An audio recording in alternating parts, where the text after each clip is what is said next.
everybody. Welcome to the 2021 International eConference on Religious Trauma. My name is Dr. Darren Slade, and I'm the president of the Global Center for Religious Research, which is hosting this year's academic conference. Now, one of the great things about GCRR is that you're being joined by students, scholars, and specialists from all over the world, right from the comfort and safety of your own home.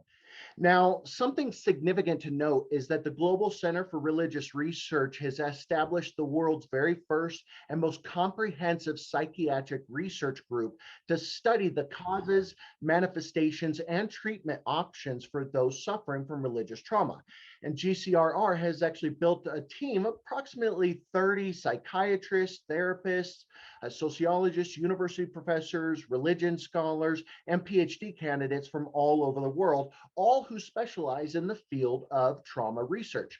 Now, if you are a specialist and would like to join this international team, just reach out to GCRR through our website and we can give you more information there.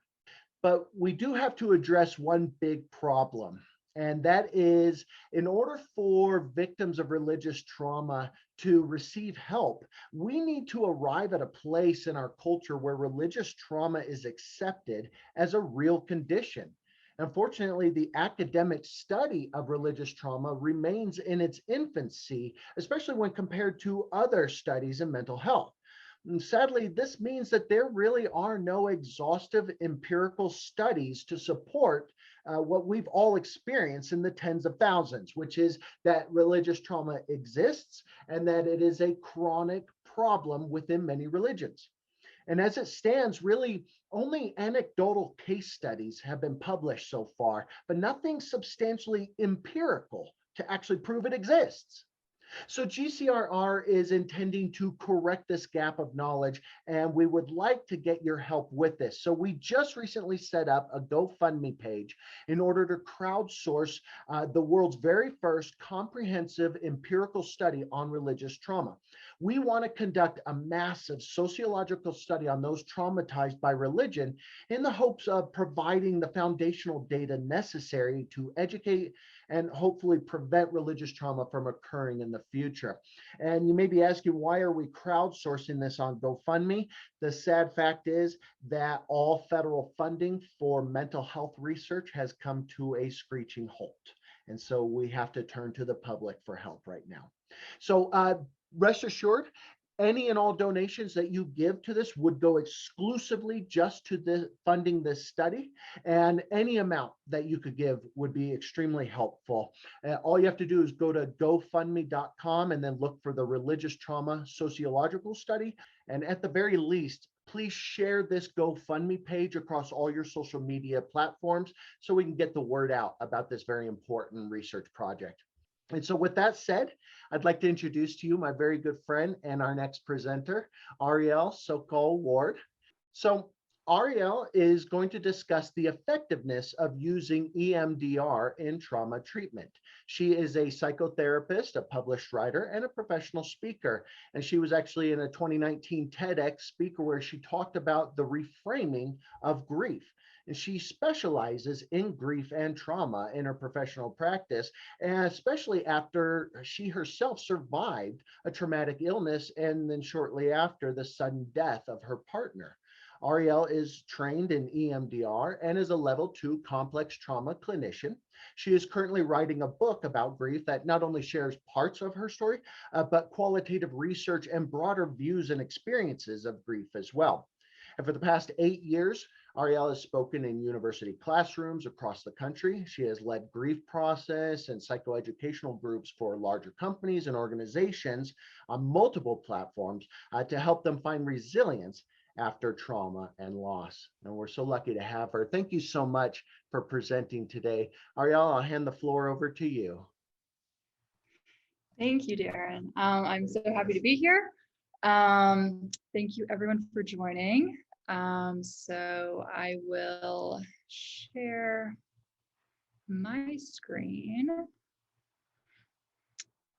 Okay, so today I am talking about the effectiveness of using EMDR in trauma treatment. So for those that don't know, EMDR stands for eye movement desensitization and reprocessing. So slightly a bit more about who I am and what I do. So I have a private practice located here in Austin, Texas. I'm also part of a group practice called Moonstone Counseling Center here in Austin as well. I primarily specialize in grief and loss, as well as trauma. I'm a licensed clinical social worker, a trained EMDR clinician, and a level 2 certified complex trauma practitioner as well. As Darren mentioned, I was presented with the opportunity with the 2019 TEDx talk, which I am still very, very grateful for.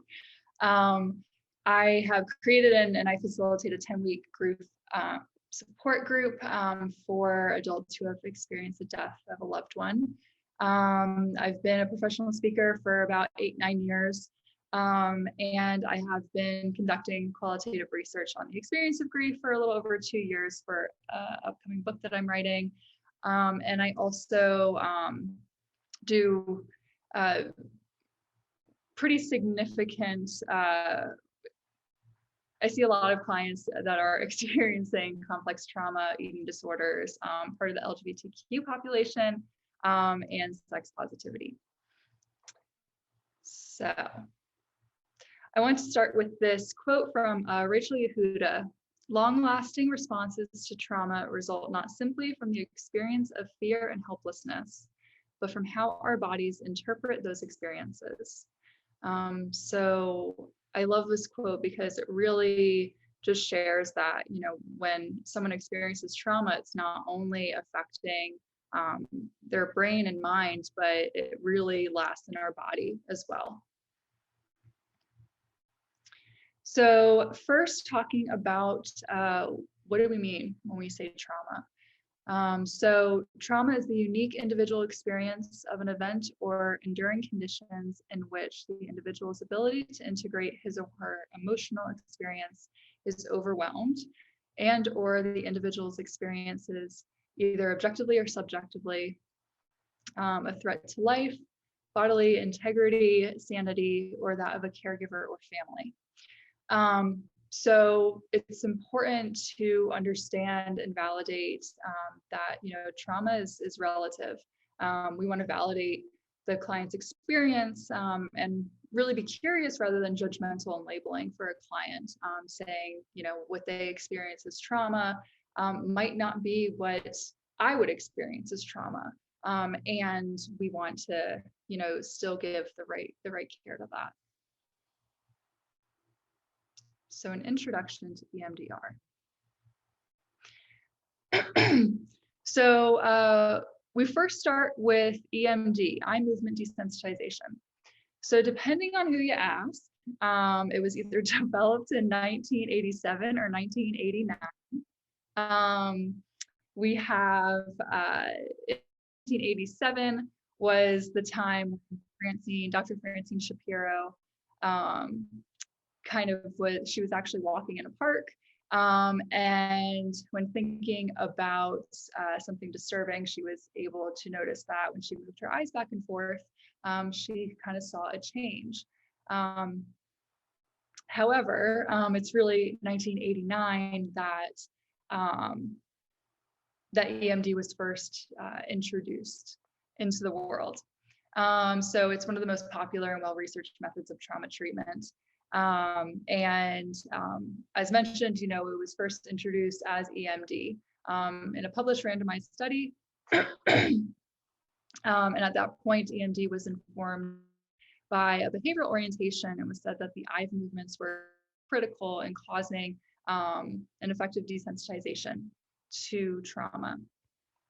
So originally it was developed for the treatment of PTSD, and used primarily to reduce the fear and anxiety resulting from that particular traumatization in veterans. EMD is also steered by the adaptive information processing model, which we will get into in just a minute.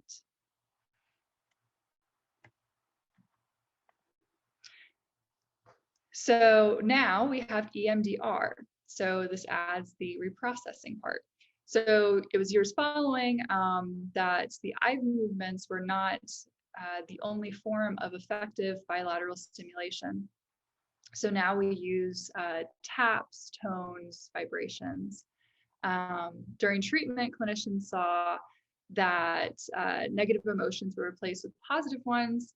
Clients gained insight, body sensations, and behavior changes. And the clients found a new sense of self. And it was realized that the changes in anxiety and fear, in fact, the whole process of desensitization were only byproducts of a comprehensive reprocessing of the experience. So traumas were remodeled into learning experiences that very quickly unfolded, and the client who was a victim at first to the trauma is now a survivor. And not only just a survivor, but as we say, a thriver, a vibrant survivor. So it's the word reprocessing that was added to EMD, now creating EMDR, signifying that change. And a quote by Francine Shapiro, this concept of transformation of the stored experience through a rapid relearning process is the key to understanding the base and application of EMDR and its guiding adaptive information processing model. So, what is the adaptive information processing model? So this model states that psychopathologies are the result of maladaptive encoding or incomplete processing of traumatic experiences. So between our genetic tendency and our individual experiences, memory networks are created and stored in our mind and in our bodies. So it's these memory networks that dictate how we experience the world in the present. They're the basis for our beliefs, attitudes, and perceptions, and that memory networks actually can be a source of dysfunction as well as healthy resources to draw from. Most memories are stored in the brain correctly, but often we see that intense and traumatic events tend to be stored with without a coherent sense of time. So what this means is that, when someone is thinking about something traumatic, it can lead to that person feeling like the traumatic event is going to happen all over again, or is actually currently happening in the present. So we see that people will overreact to present stimuli with hyperarousal or somatic symptoms because their dysfunctional memory networks are at play. So when using the scripted protocols in EMDR therapy, we help to access these memory networks in order to move them from a place of emotional activation to a more logical and regulated place. EMDR changes the way traumatic memories are stored so that the client can not only know, but feel that the traumatic event is in the past and that they're safe in the present. And that, I see this all the time and working with my clients where I might have someone say, I know that I am now, 40 years old and I'm not that 7-year-old at home with my dad, but it still feels like it. Again, that like in our bodies, we have that body implicit memory. So through EMDR therapy, the triggers of the present no longer have the same charge. And the client can react to what's happening now instead of having this overreaction due to a past event.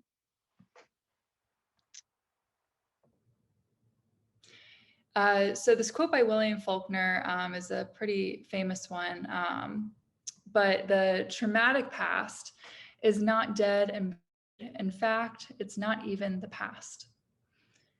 And this to me really speaks on, just what trauma feels like for so many people, especially when we talk about complex trauma, and that it's not something that people can, identify and as again, really feel that this is something that happened to them, but it feels like it's happening to them. So I want to talk about the 8 phases of EMDR. So this is obviously a key component of knowing how EMDR therapy works, why it works, why that R was added on, and the benefits of that. So the first phase is history taking. So this is just the background information. We assess for appropriateness for EMDR, identifying what we call targets, basically the things that we are working on from experiences in the client's life. So I will use, a standard history taking questionnaire. Even before I see a client, I'll do, like an intake form. I will also have, whether I come from a relational foundation approach. So I very much more like have that conversation rather than, question, answer. I also find that it builds rapport and trust easier that way too. At the point in the phase, I would also assess for dissociation and dissociative symptoms. So there are a couple of measurements for this that I've used. One is called the Dissociative Experience Scale, the DES, as well as the Multidimensional Inventory of Dissociation, the MID. So this is really important because when we do EMDR, for it to work, we need a window of tolerance. So someone with dissociative identity disorder, for example, doesn't really have that. So it is possible to do EMDR with people with dissociative identity disorder. This is something that, is quite a specialty within EMDR, and would have a lot more, stabilization included with it. So we would review criteria and the resources that client has.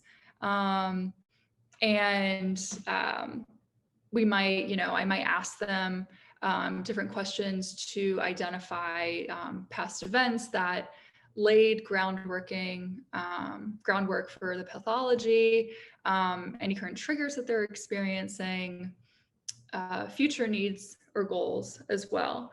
And then I also like to ask about any history of head injuries, because this can also be really helpful to know, especially if the client is suffering from depression. That's something that at times can kind of like get in the way if we don't know about it. So I like to ask that pretty upfront. In the second stage, so this is called preparation. So we prepare the clients for the EMDR processing, we stabilize and resource. So if I haven't beforehand, I would offer an explanation of EMDR and describe the procedure. We would practice the bilateral stimulation. So actually, as I've been doing therapy online and doing telehealth, I have a platform that I use for EMDR, and it's fantastic. There's actually, I know there might be some questions later on. Is EMDR, helpful just in person, or can it also be helpful virtually?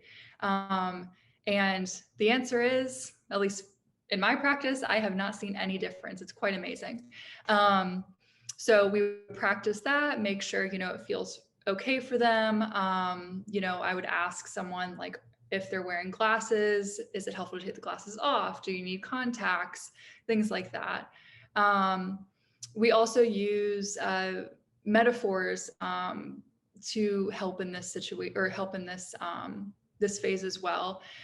So one of the metaphors that we use is a train metaphor, where I would say we are riding on a train, and we're looking at the memory. We're passing by the memory. We're not stopping the train and getting off into the memory. We're just passing by it. So this would foster stabilization and a sense of personal self-mastery and control. Other very common resources that I would do would be something called Safe, Comfortable Place, which uses some bilateral stimulation in it, and containment exercises, which is helpful to, at the very end of each session, doing some type of grounding or containment to, hold the session and not have the client leave like an open wound. The third phase, assessment. So we identify a target for processing by finding the most stimulating aspects of the memory and the memory component. So this is all part of finding an image, a negative and positive cognition. We assess the affect and body sensation. So I would generally ask about if I had a snapshot, if I had a picture of the memory, what would that be? Another way of asking this is asking, what's the worst part about that memory, for us to have a clear image of it. So the negative cognition is just the negative belief held when you think about the trauma. And the positive cognition is, what would you like to believe about yourself, a desired positive belief. We assess the affect. So what are the current emotions and body sensations, physical sensations? And then I would ask the validity of cognition. So the VOC, this is on a scale of 1 to 7, 1 being completely false, 7 being completely true. So I would ask the VOC in regards to the positive cognition. So when you think about the positive cognition of, I'm a good person, how true does that feel to you now when you think about the target? Subjective units of distress scale, the SUDS, that is on a 0 to 10 scale. So 0 being no disturbance or neutral, 10 being the highest you can imagine. So I would ask, when you think about the target and the negative cognition, I don't deserve love, how disturbing does it feel to you now? So I always like to encourage and remind people that, unfortunately, EMDR is not a magic pill. It simply facilitates a process that allows our body to really fully process memories, events, emotions that we weren't able to do initially. That being said, I personally do think it's magical. Every chance I get to talk about EMDR, I am all for it, but it is not the magic pill. It's also important for clinicians to really be as honest and direct as possible in regards to